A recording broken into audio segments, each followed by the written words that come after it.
ni talanta si talanta. Vile sisi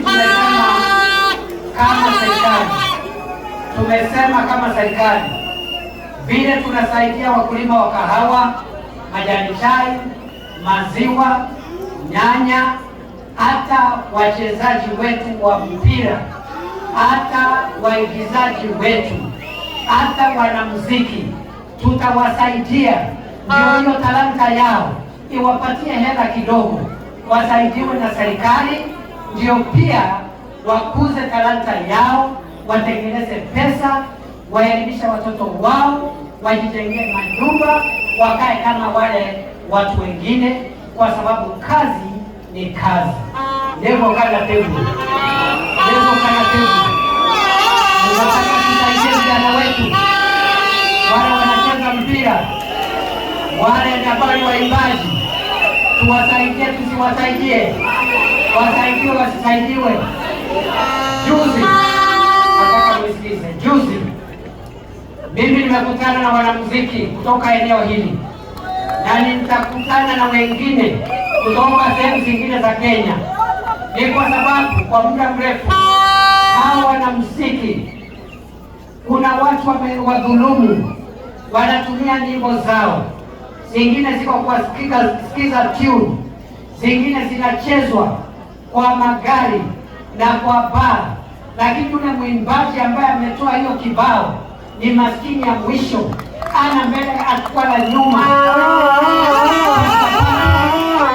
Ile pesa ambayo inaokotwa na vilabu na magari na watu ya telco haifikii mwimbaji, inakuliwa na makatero hapo katikati.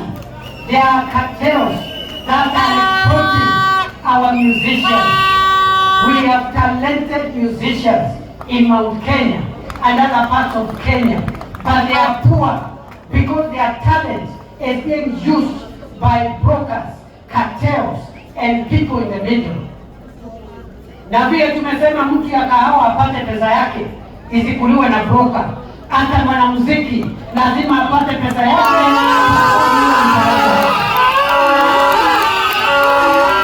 Unakubaliana na nini jamani? Unakubaliana na nini jamani? Mimi niendelee kutetea hao wanamuziki, niwatetee wapate haki yao, si wanatutumbuiza vizuri. Kwa nini mwanamuziki ambaye Mungu amempatia talanta kama ya footballer, kama ya comedian, wale wako Amerika, lakini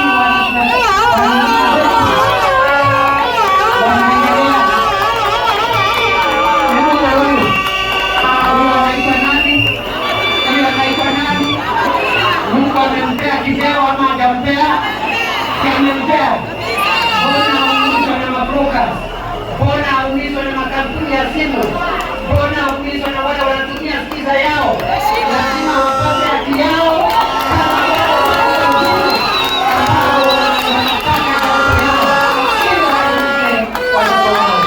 Tuendelee kutetea hawa jamaa, tuendelee tusiendelee, tuachilie wadhulumiwe na watu wa skiza tu na wale wanaitwa CMO na